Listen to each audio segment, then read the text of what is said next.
Mari kita baca dari kitab Kejadian pasal yang ke-22, ayat yang ke-11 sampai ayat yang ke-18 menulis demikian. Tetapi berserulah malaikat Tuhan dari langit kepadanya, kepada Abraham. Abraham, Abraham, sahutnya, ya Tuhan. Lalu Tuhan berfirman, jangan bunuh anak itu dan jangan kau apa-apakan dia, sebab telah kuketahui sekarang bahwa engkau takut akan Allah dan engkau tidak segan-segan untuk menyerahkan anakmu yang tunggal kepadaku. Lalu Abraham menoleh dan melihat seekor domba jantan di belakangnya yang tanduknya tersangkut dalam belukar. Abraham mengambil domba itu lalu mengorbankannya sebagai korban bakaran pengganti anaknya. Dan Abraham menamai tempat itu Tuhan menyediakan, Jehovah Jireh. Sebab itu sampai sekarang dikatakan orang di atas gunung Tuhan akan disediakan. Untuk kedua kalinya berserulah malaikat Tuhan dari langit kepada Abraham, katanya, aku bersumpah demi diriku sendiri, demikianlah firman Tuhan, karena engkau telah berbuat demikian, dan engkau tidak segan-segan untuk menyerahkan, mempersembahkan, memberikan anakmu yang tunggal kepadaku, maka aku akan memberkati engkau berlimpah-limpah dan membuat keturunanmu sangat banyak seperti bintang di langit dan seperti pasir di tepi laut. Dan keturunanmu itu akan menduduki kota-kota musuhnya, oleh keturunanmu lah semua bangsa di bumi akan mendapat berkat, karena engkau mendengar firmanku.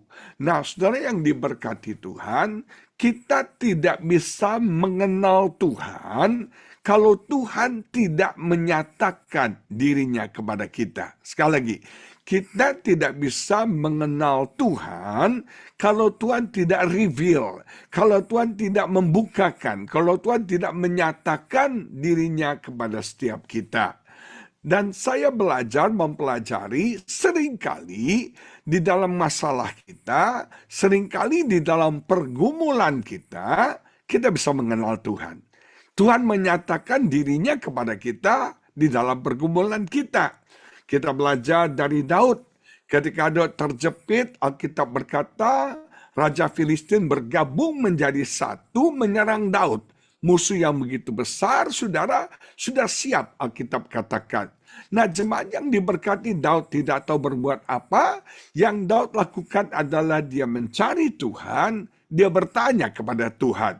Dan Tuhan memberikan strategi kepada Daud untuk dia menyerang. Dan apa yang terjadi, musuh dikalahkan. Dan tempat itu diberi nama oleh Daud adalah Baal Perazim, yang artinya adalah Master of Breakthrough. Saudara, ketika kita dalam tekanan, ketika kita dalam penderitaan, ketika kita dalam pencobaan, ketika kita dalam masalah terjepit, saudara, nggak ada jalan keluar, nggak ada solusi, nggak ada jawaban. Ingat, kita punya Tuhan penerobos. Mungkin ada masalah kita yang begitu berat, selama ini nggak ada jalan keluar, selama ini nggak ada solusi. Ingat, kita punya Tuhan yang namanya Baal Perasim, Tuhan yang sanggup menerobos, yang tidak mungkin jadi mungkin, yang tidak bisa jadi bisa, yang tidak ada jadi ada. Satu hari Agar lari dari Sarah. Kenapa? Karena Sarah begitu marah kepada Hagar. Hagar setelah dia hamil anak Abraham, dia sombong dan Sarah menyiksa Hagar. Hagar nggak tahan, dia lari. Nah, Alkitab berkata ketika dia dalam pelarian, Tuhan berjumpa dengan Hagar. Dan di situ diberi nama Jehovah Roi, yang artinya Tuhan melihat. Saudara yang diberkati Tuhan, kita punya Tuhan yang melihat keadaan kita, yang melihat hati dan pikiran kita, yang melihat pergumulan kita. Ketika kau dalam pergumulan, ketika kau dalam masalah, kau tidak sendirian. Ada Tuhan yang melihat. Nah, kita belajar juga ketika bangsa Israel mengalami masalah, yaitu mereka tidak ada minum, dan Yesus menyatakan dirinya sebagai Jehovah Rafa, Tuhan yang menyembuhkan. Nah, apapun masalah saudara, apapun persoalan saudara, apapun pergumulan saudara, itu kesempatan Tuhan menyatakan dirinya kepada kita, dan itu kesempatan untuk kita bisa mengenal Tuhan. Nah, dalam cerita yang kita bahas pada hari ini, Tuhan menyatakan dirinya kepada Abraham sebagai Jehovah Jireh, yang artinya Tuhan yang menyediakan. Tuhan yang mencukupkan. Saya bersyukur dan bersyukur dan bersyukur kita punya Tuhan Jehovah Jireh. Kita punya Tuhan yang menyediakan dan mencukupkan semua yang kita perlukan. Kalau kita bicara Jehovah Jireh, nggak cuma soal fulus ya. Nggak cuma soal dolar ya. Nggak cuma soal uang, saudara. Jangan pikir hanya financial, no. Tuhan bisa mencukupkan semua kebutuhan kita secara spiritual, semua kebutuhan kita secara relasional. Tuhan bisa mencukupkan semua keperluan kita secara spiritual. Tuhan bisa mencukupkan kebutuhan kita secara emosional. Dia Allah Jehovah Jireh, apapun yang kebutuhkan, apapun yang keperlukan, Tuhan bisa sediakan buat kita. Bicara finansial, waktu saya mau dioperasi Januari 2024, kita butuh biaya besar. Kami tidak punya uang cash pada waktu itu untuk bisa mengcover semua biaya operasi. Dan saya tidak punya asuransi. Asuransi saya dari kerajaan surga, Bapak Ibu. Nah, sepanjang diberkati, kami berangkat hanya modal kartu kredit istri saya. Puji Tuhan, untuk DP gesek kartu kredit lolos. Tapi Tuhan hebat. Di tengah-tengah pergumulan, butuh uang yang cukup besar. Tuhan bisa pakai orang-orang yang tidak pernah dipikirkan. Tuhan bisa pakai orang-orang yang selama ini sudah lama nggak kontak saya. Itu bisa dengar kabar dan mereka bisa mensponsor saya, mensupport saya, sehingga semua biaya tercukupi. Karena Tuhan Jehovah Jireh. Waktu saya mau operasi, kami cuma berdua datang ke Pineng. Saya bilang sama Tuhan, saya orang asing di sini. Kebetulan kita punya teman satu pendeta di sana yang komit untuk mendampingi saya. Dia bilang, Pak Pendeta gak usah takut, saya standby, saya siap untuk menemani Bapak, apapun kondisi keadaan yang sedang terjadi, Bapak gak usah khawatir. Tapi satu, saya bilang, Tuhan kirim dong teman-teman yang lain yang mendoakan saya, yang mensupport saya. Karena jujur, ketika divonis kanker itu saya shock banget, saya down banget. Tuhan kirim teman saya dari Bali, saudara. Yang salah jadwal terbang ke Pineng, rupanya itu waktu saya untuk operasi. Dia bingung, dia ke Pineng mau ngapain. Begitu dia tahu saya harus operasi, dia bilang, ini tujuan Tuhan. Rupanya Tuhan kirim saya untuk menemani pastor. Luar biasa, sudah ada 2 orang. Sekarang masalahnya istri saya di hotel, dia nggak bisa tinggal di rumah sakit. Saya ambil kelas 1 kamar berdua laki-laki, nggak boleh ada perempuan yang menemani. Nah, saudara, istri saya di hotel sendirian gimana? Tuhan kirim teman saya dari Medan, datang suami istri. Suaminya menemani saya, istrinya menemani istri saya. Jadi ada 4 pendeta Tuhan kumpulkan di Pineng untuk mensupport saya. Dia Jehovah Jireh. Amin, saudara. Apapun yang kita butuhkan, apapun yang kita inginkan, percaya Jehovah Jireh bisa cukupkan, sediakan. Saya pulang dari Pineng itu 9 Februari 2024. 10 Februari itu Imlek, Sincia.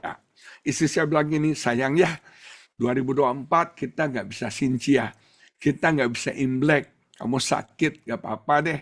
Sudah tahu nggak Tuhan kasih surprise buat kami? Ketika kami tiba di Jakarta 9 Februari sore, malam, hampir malam.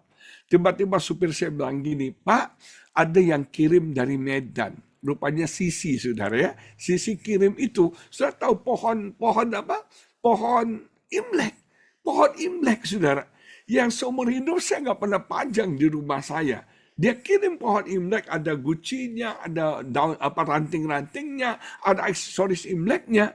Sampai istri saya bilang, walaupun kita nggak rayain Imlek, Tuhan tahu, Tuhan sediakan pohon Imlek. Terus teman saya kirim, tahu sudah, kue lapis. Kue lapis kan identik dengan Imlek ya. Dia kirim kue lapis, dia kirim jeruk, saudara. Saya sampai bingung, Tuhan. Kok dia bisa kirim begini dan waktunya tepat.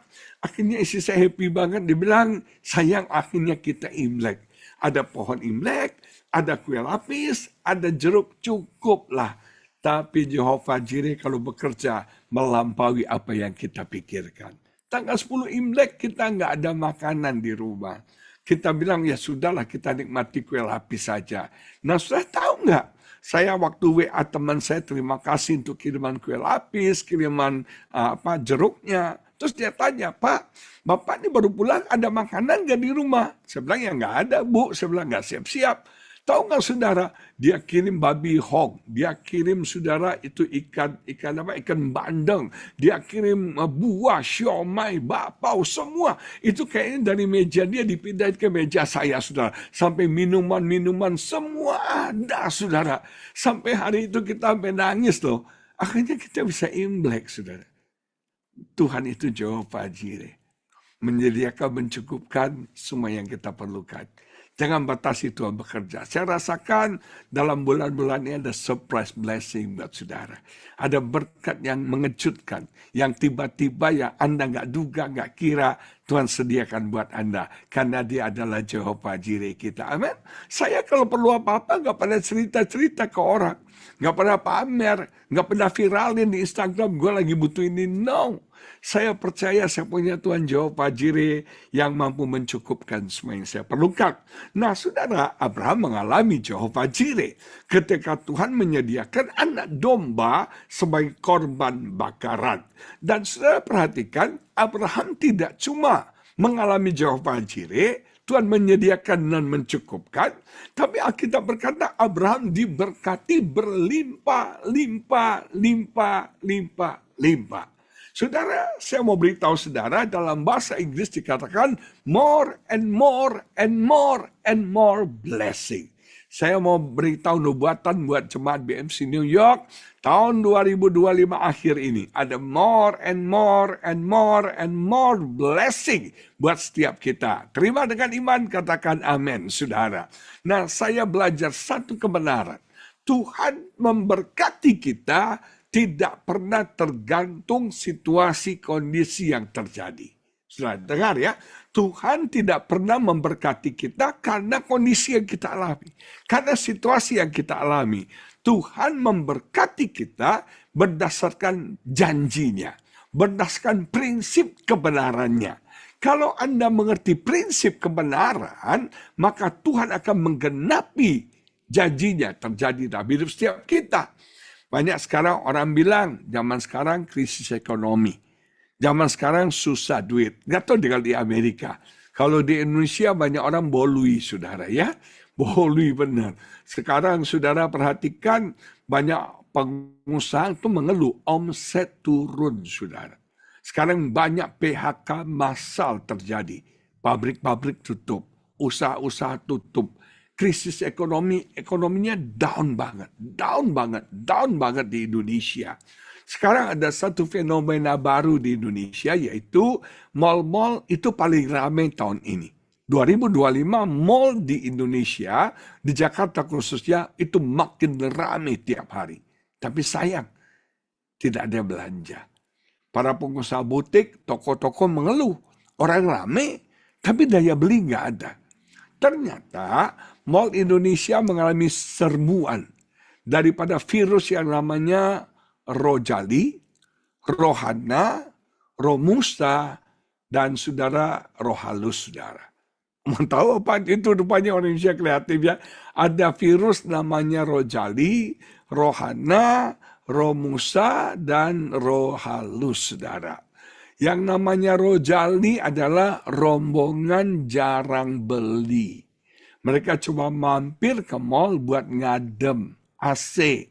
Sekarang daripada main di taman kota, panas, jorok, sekarang mainnya ke mall. Jalan-jalannya ke mall, dingin, bersih, toiletnya bagus, saudara. Mau selfie, latar belakangnya ada Gucci, ada Bottega, ada Chanel, keren kan? Backgroundnya keren. Sekarang banyak di mall-mall Rojali, rombongan jarang beli. Rohana apa? Rohana tuh rombongan hanya nanya. Dia tanya, Mbak harganya berapa? Kabur saudara ya. Ada lagi roh halus, rombongan hanya ngelus, saudara. Ih bagus ya, kabur saudara. Yang paling susah tuh roh Musa, rombongan muka susah saudara. Nah cuma yang diberkati Tuhan sekarang jujur di Indonesia keadaan tidak mudah, keadaan sulit. Tapi saya belajar satu kebenaran, bahwa Tuhan tidak pernah memberkati kita berdasarkan situasi kondisi yang ada. Tapi Tuhan berkati kita berdasarkan prinsip kebenarannya. Anda mau diberkati? Orang bilang bolui Pak. Orang bilang bosien Pak. Orang bilang omset turun Pak. Orang bilang susah duit Pak. Tapi kalau Anda mengerti kunci ini, Anda mengerti prinsip ini, Anda akan mengalami Jehovah Jireh. Anda akan mengalami much more and more blessing terjadi dalam hidup Anda. Mau tahu? Atau mau tahu banget saudara ya? Yang kuncinya, passwordnya adalah worship. Passwordnya apa saudara? WORASHIP adalah apa? Worship. Apa kunci Abraham diberkati? Apa kunci Abraham mengalami Jehovah Jireh? Kuncinya adalah Abraham menyembah Tuhan. Worship. He is a worshiper. Dia adalah seorang penyembahan. Selain penyembah, nah jemaat yang diberkati Tuhan, kita baca. Kejadian 22:5 menulis demikian. Kejadian 22 ayat 5 menulis begini. Kata Abraham kepada kedua bujangnya itu, tinggallah kamu di sini dengan keledai ini. Aku beserta anak ini Isa akan pergi ke sana. Kami akan apa? Sembahyang. Kata sembahyang itu worship. Sesudah itu kami kembali kepadamu. Kalau Anda pelajari di Alkitab, kata worship itu pertama kali muncul di ayat ini, yaitu kata sembahyang ini. Saya bayangkan, ternyata ini kuncinya bahwa Abraham itu mengalami Jehovah Jireh. Ini kuncinya Abraham itu mengalami more and more blessing. Ketika kita menyembah Tuhan, you create the atmosphere of blessing dalam hidup Anda. Ketika Anda menyembah Tuhan, Anda menciptakan atmosfer berkat itu terjadi dalam hidup Anda. Karena Anda pelajari hidup Abraham itu hebat. Dimanapun dia tiba, sampai dia selalu membangun mesbah. Selalu dia bangun mesbah. Mesbah bicara ibadah, penyembahan kepada Tuhan. Kalau Anda mau diberkati, passwordnya apa saudara? Worship. What is worship?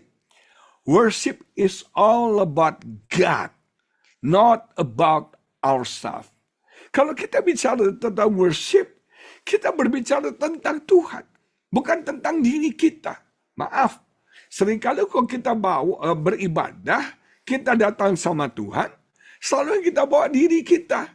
Selalu yang kita bawa itu apa saja kebutuhan kita, pergumulan kita, beban kita. Selalu saya, Tuhan berkati saya, Tuhan tolong saya, Tuhan urapi saya, Tuhan berikan jalan Tuhan buat saya. Yang selalu kita tonjolkan adalah ourselves. Saya perhatikan, worship is not about you. Worship is about God. Jadi fokus kita bukan pada diri kita. Fokus kita kepada Tuhan. Lupakan agendamu. Lupakan semua kepentinganmu. Lupakan semua pergumulanmu. Fokus sama Tuhan. That's worship. Itulah worship.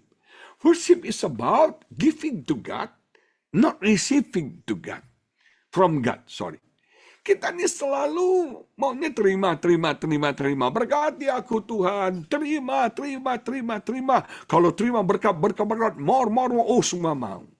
Worship is not receiving from God, but giving to God. Setelah ini berkati, hidupnya harus seimbang. Ada waktunya kita menerima. Dan jujur ya, kita sudah menerima banyak dari Tuhan. Yang sepakat katakan amin. Kita sudah terima banyak dari Tuhan. Keselamatan, kesembuhan, mujizat, berkat, pertolongan banyak kita sudah terima. Yang namanya worship, we give to God. Kita persembahkan kepada Tuhan. Kita persembahkan hati kita, hidup kita. Kita persembahkan karunia kita, talenta kita, waktu kita, harta kita kepada Tuhan. Hidup harus seimbang ya. Jangan jadi orangnya cuma terima doang. Give to God. Tahu kata terima kasih ya? Ini bahasa Indonesia, bukan bahasa Inggris, thank you ya. Terima kasih. Apa arti terima kasih? Terima kasih. Betul nggak ya? Kan terima kasih. Terima kasih. Ketika kau terima, kau kasih. Setelah kau kasih, kau akan terima lagi. Kasih lagi. Terima lagi. Kasih lagi. Kita seringkali jadi laut mati. Kita cuma terima. Kamu nggak pernah kasih. Akhirnya jadi laut mati. Kita jadi ikan yang sudah gemuk, saudara, sampai akhirnya mati sendiri. Ada berapa banyak cerita tentang ayam yang mati di lumbung padi. Kebanyakan berkat. Kelimpahan berkat sampai mati. Nah, sudah diberkati Tuhan, terima kasih. Hidup ini seimbang. Ada waktu kita menerima, ada waktu kita memberi. Kadang-kadang kita perlu, jangan cuma diri kita lah. Jangan cuma agenda kita lah. Kau datang sama Tuhan, jangan selalu bawa masalah, pergumulan kita, semua persoalan kita. Gak ada orang yang gak punya masalah. Gak ada orang yang gak punya pergumulan. Tapi ada waktunya give to God. Kita persembahkan kepada Tuhan. Nah, kalau ini aturan Tuhan. When you approach God, ketika kau datang menyembah Tuhan, syaratnya harus ada korban. Betul ya? Makanya Tuhan minta Ishak sebagai korban. Harus ada korban, sacrifice. Nah, yang namanya korban itu menyakitkan. Yang namanya korban itu, itu berat buat kita. Kalau Anda diberkati, Anda memberi, semua orang juga bisa. Kalau Anda diberkati, Anda bersyukur, semua orang juga bisa. Tapi ketika Anda dalam pergumulan, Anda memberi, itu korban. Sesuatu yang sebetulnya Anda nggak suka. Sesuatu yang berat buat Anda. Itu Anda lakukan, itu korban. Dan itu yang Tuhan suka. Harus ada korban. Salah satu korban yang berkenan kepada Tuhan, Alkitab berkata adalah korban pujian. Sacrifice of praise. Ketika kita memuji Tuhan dalam pergumulan kita. Ketika kita memuji Tuhan dalam beban kita. Ketika kita sakit, ketika kita dalam beban berat. Ketika kita mengalami masalah, harusnya kita menangis, kita komplain, kita mengeluh. Tapi kita memutuskan untuk memuji Tuhan. Nah, korban itu yang Tuhan suka. Korban itu yang Tuhan mau. Amin, saudara. Ketika engkau membawa korban pujian, terobosan-terobosan akan terjadi. Kemenangan akan kau alami dalam hidupmu. Korban lain misalnya kita bilang korban uang. Persembahkan uangmu buat Tuhan. Nah, saudara perhatikan, korban yang Tuhan mau selalu yang terbaik. Abraham mempersembahkan, kenapa Tuhan minta Ishak? Anak satu-satunya yang dicintai dia. Karena itu the best sacrifice. Saudara sekalian, pergumulan berat bagi Abraham untuk mempersembahkan Ishak kepada Tuhan. Kalau Tuhan minta uangnya, dia akan kasih. Kalau Tuhan minta domba 100, dia pasti kasih. Sudah, tapi dia anak yang paling dia cintai, yang paling dia kasih. Seringkali Tuhan menguji kita.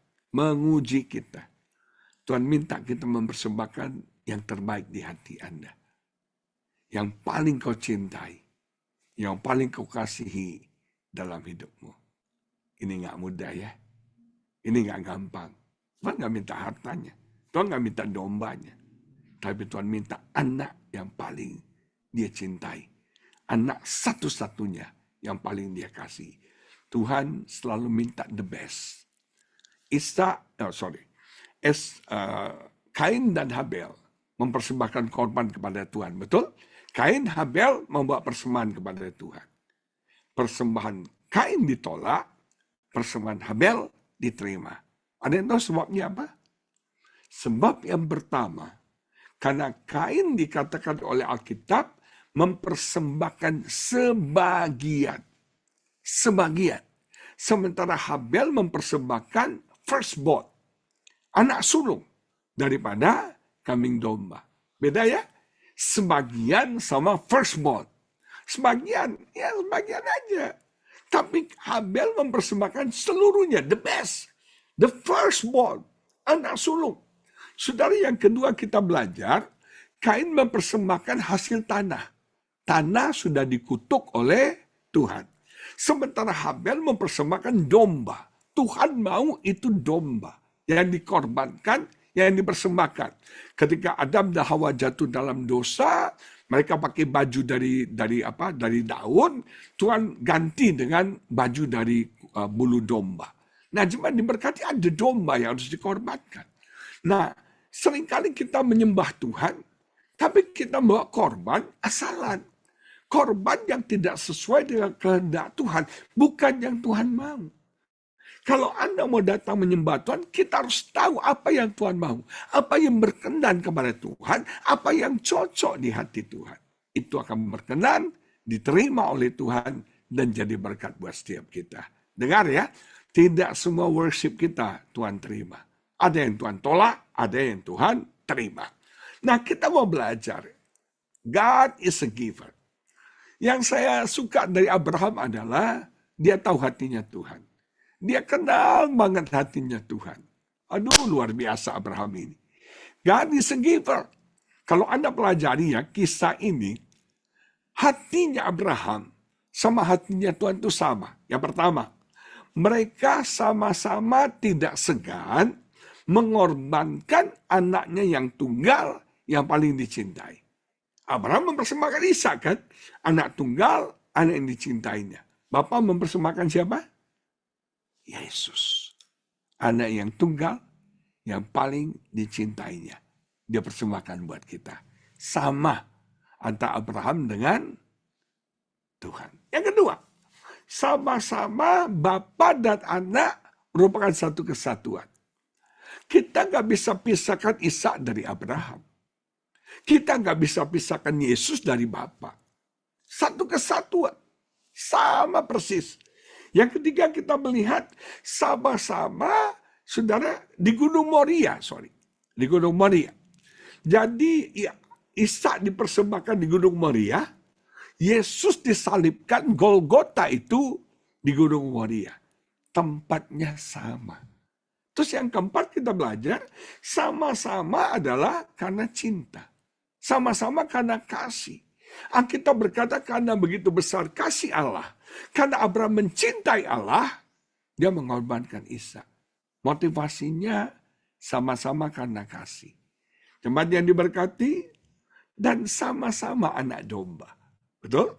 Yesus anak domba Allah, dan Tuhan sediakan juga domba bagi pengganti Ishak. Substitusi, pengganti, domba. Sama persis. Jadi Abraham itu tahu hatinya Tuhan. Dia kenal hatinya Tuhan. Kalau kita mau menyembah Tuhan dengan baik, dengan benar, kita harus tahu hatinya Tuhan. Makanya worship harus God-centered, not self-centered. Dengar ya, worship itu harus kita fokusnya sama Tuhan. Bukan fokusnya pada diri kita. Jujur ya, orang zaman sekarang fokusnya kepada dirinya. Betul nggak? Senternya kepada dirinya. Supaya viral, supaya terkenal. Dia posting semua di Instagram, di media sosial. Mukanya gede-gede, saudara. Betul nggak? Tuhannya nggak kelihatan, yang kelihatan dia. Tuhannya hilang, yang muncul dia. Ini sekarang orang self-centered. Apalagi di era media sosial ini. Ini William masih YouTuber ya. Nah, usah diberkati. Orang kalau sudah masuk media sosial, itu jadi content creator. Kita jadi budak content creator. Apalagi kalau sudah Anda posting sukses, itu mikirin lagi. Nggak tidur. Mikirin konten, besok lagi gimana, nanti gimana, apa the next-nya. Kita nggak punya waktu buat Tuhan, sibuk mikirin diri kita. Pamer diri, posting diri, cerita tentang diri. Hati-hati saudara.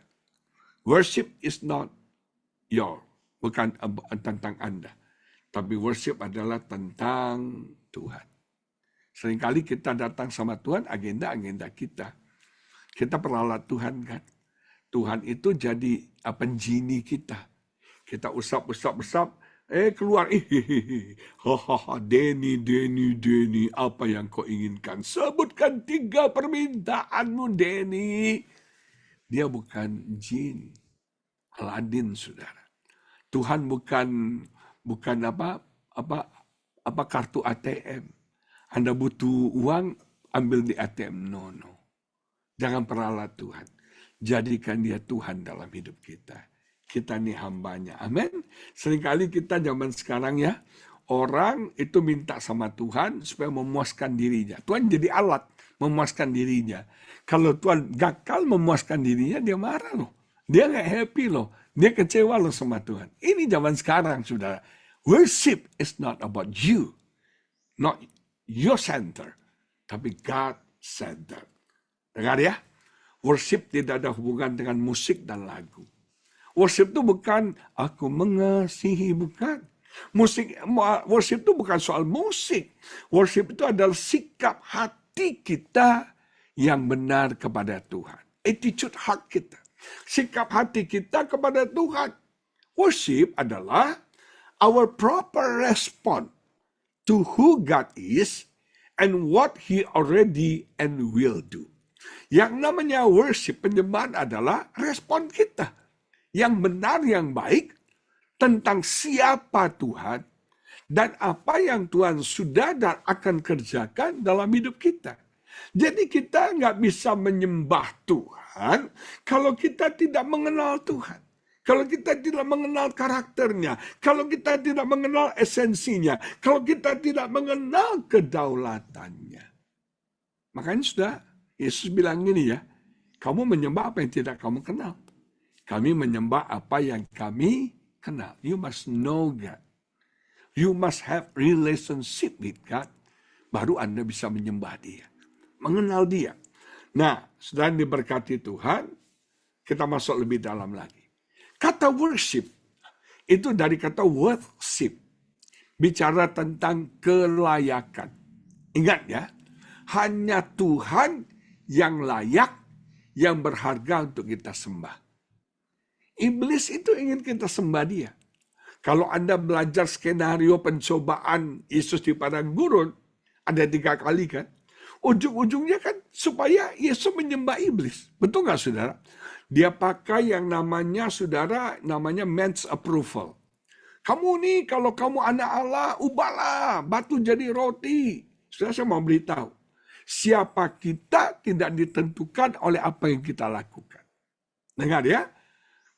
Being kita tidak ditentukan oleh doing kita. Jangan izinkan apa yang Anda kerjakan mendefinisikan hidup Anda. No. Karena saya tukang parkir, saya jadi si Agus parkir. Ya tidak. Karena Pak Dedi ini ahli CCTV, Dedi CCTV. Tidak. Pekerjaan kita tidak mendefine siapa diri kita. Being kita ditentukan oleh Tuhan. Jangan izinkan kata orang menentukan diri kita. Si pesek apa, si gendut ini, si pendek ini. No. Kata orang. Dulu saya minder, kenapa? Karena saya selalu dengar kata orang. Approval of man. Hati-hati saudara. Kalau Anda pelajari, dia nawarin semuanya. Kenikmatan dunianya sama Yesus. Tujuannya apa? Yesus menyembah dia kan. Yesus kan akhirnya bilang hanya Tuhan yang layak untuk disembah. Kalau kita bicara sembah, hanya Tuhan yang layak untuk disembah. Kata worship itu kelayakan. Sesuatu yang berharga, yang berarti buat kita. Saya mau nanya, berapa berartinya Tuhan dalam hidup Anda? Itu akan menentukan level penyembahan Anda. Kenapa ada kata berhala? Berhala adalah menggantikan Tuhan, Sang Pencipta, dengan ciptaan. Dengar ya, yang namanya berhala menggantikan Sang Pencipta dengan ciptaan. Kita menggeser Tuhan dalam hidup kita. Salomo itu gagal. Karena Tuhan udah bilang, raja tidak boleh punya banyak emas, nggak boleh punya banyak kuda, nggak boleh punya banyak wanita. Dia hajar itu semua. Dia langgar itu semua. Akibatnya hatinya condong dari Tuhan. Salomo masih percaya Tuhan. Dia masih jemaat BMC New York loh. Tapi hatinya udah nggak sepenuh hati. Hatinya sudah condong ke berhala-berhala istrinya. Saudara, hati-hati kalau hati kita udah mulai condong. Hati-hati kalau hati kita udah gak 100%, gak sepenuh hati lagi sama Tuhan. Amin.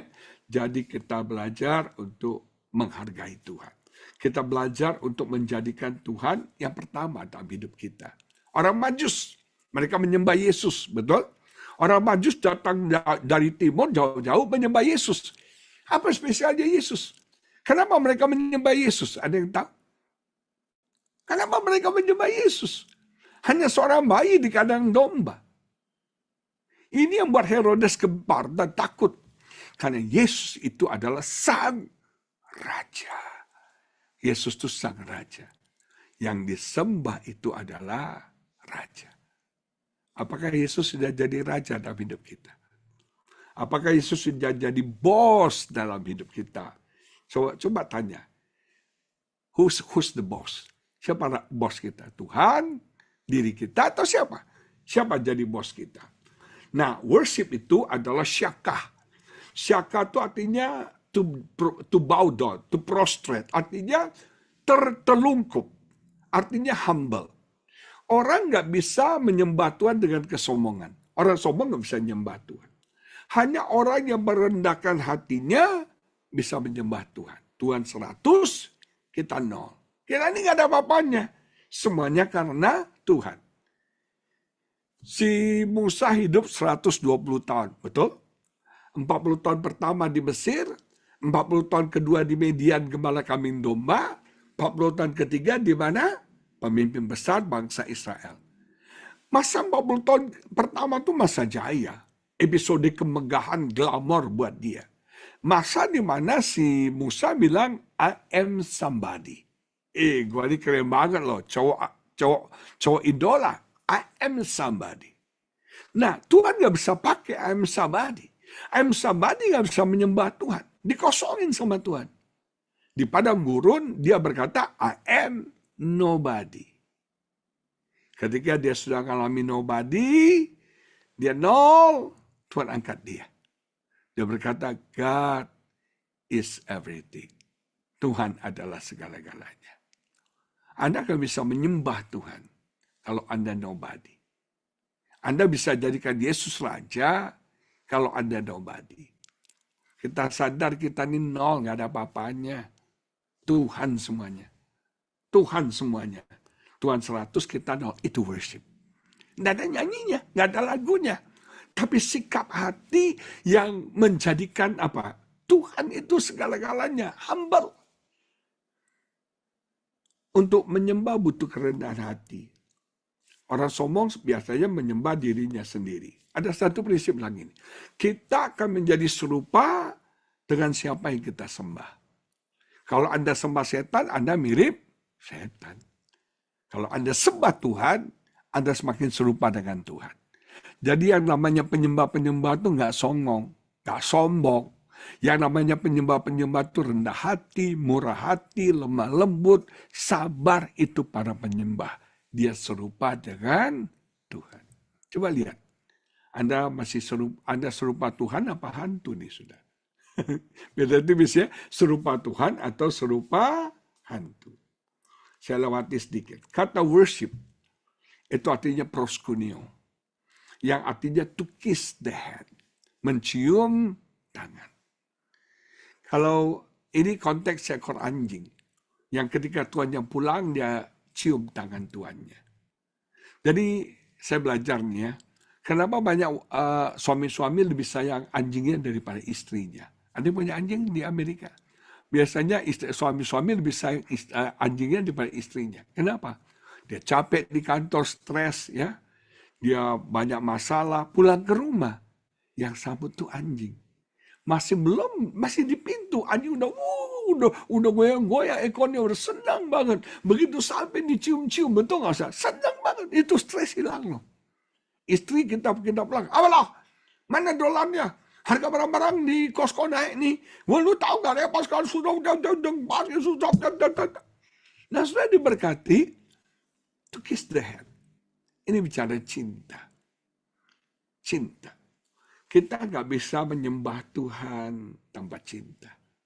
Ingat ya, menyembah itu bukan kewajiban, bukan aturan, tapi base-nya adalah cinta.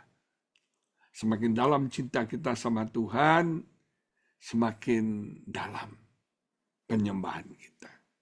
Coba cek, apakah kita masih punya cinta? Saudara, banyak orang, ini terakhir ya, banyak orang bilang gini, Pak, kok berat sekali ya Pak ya, menyembah Tuhan itu. Kok berat sekali baca Alkitab itu. Kok berat sekali puasa itu Pak. Kenapa? Karena kau lakukan sebagai kewajiban. Tapi kau lakukan dengan cinta, itu jadi mudah. Betul nggak saudara? Alkitab berkata Yakub tuh cinta banget sama Rahel. Cinta banget. Sudah, dia rela kerja double loh untuk dapatkan Rahel. Dan Alkitab berkata 14 tahun dia kerja itu hanya seperti beberapa hari aja. Karena dasarnya adalah cinta. Sesuatu yang berat jadi mudah gara-gara cinta. Sesuatu yang tadinya jadi beban bisa jadi ringan gara-gara cinta. Gimana cara kita cek Pak? Kalau cinta kita masih ada sama Tuhan. Anda ke gereja semangat nggak? Atau aduh gereja lagi. Terpaksa deh gue karena jadwal nih. Si William kasih jadwal gue lagi nih. Hati-hati. Kalau kan tidak punya cinta ini jadi beban loh. Pelayanan jadi beban berat. Pengorbanan jadi beban berat. Tapi kalau lakukan dengan cinta. Kalau ada cinta. Tai kambing rasa. Jangan jawab loh saudara ya. Nah coba diberkati. Sesuatu yang dilakukan dengan cinta itu. Aduh. Gampang, mudah. Cinta. Bukan terpaksa. Saya bisa belajar nih, istri saya masih cinta saya atau tidak nih. Caranya apa? Kalau dia masak buat saya, dia layani saya, ngomel-ngomel, itu cintanya mulai pudar, saudara. Tapi kalau dia capek, dia tetap semangat, kasih saya sesuatu, lakukan buat saya. Itu base-nya love. Bebannya ringan, gampang. Nah, ini yang jadi masalah. Jemaat di Efesus mengalami masalah. Mereka kehilangan cinta mula-mula. Jemaat, hati-hati ya. Abraham bilang ini, I'm your servant. Aku ini hambamu. Aku akan mendengarkan. Orang kalau masih cinta, dia akan dengarkan istrinya ngomong. Betul nggak saudara ya? Apa buktinya? Suamimu kurang cinta lagi. Kalau kau ngomong, udah, bising, capek gue udah. Tapi kalau dia cinta, dia berkata, I'm listening. Aku akan mendengarkan. Bukan hearing ya, tapi listening. Teman yang diberkati, Anda mau diberkati? Ngalami Jehovah Jireh? More and more blessing, 2025 akhir. Passwordnya apa saudara? Worship. Apa passwordnya? Worship. Mulai sekarang, sembah. Sembah itu bukan lagu, bukan musik ya. Attitude hati kita. Sikap hati kita kepada Tuhan. Berubahlah. Percaya ketika hati kita benar dengan Tuhan. Berkat-berkat akan dilimpahkan buat saudara. Bolui Pak, krisis Pak, susah cari uang Pak, omset turun Pak, nggak ada order. Saya percaya Jehovah Jireh mencukupkan semua yang Anda perlukan. Anda tidak akan kekurangan. Anda akan diberkati berlimpah-limpah. Prinsip ini ingat. Amin.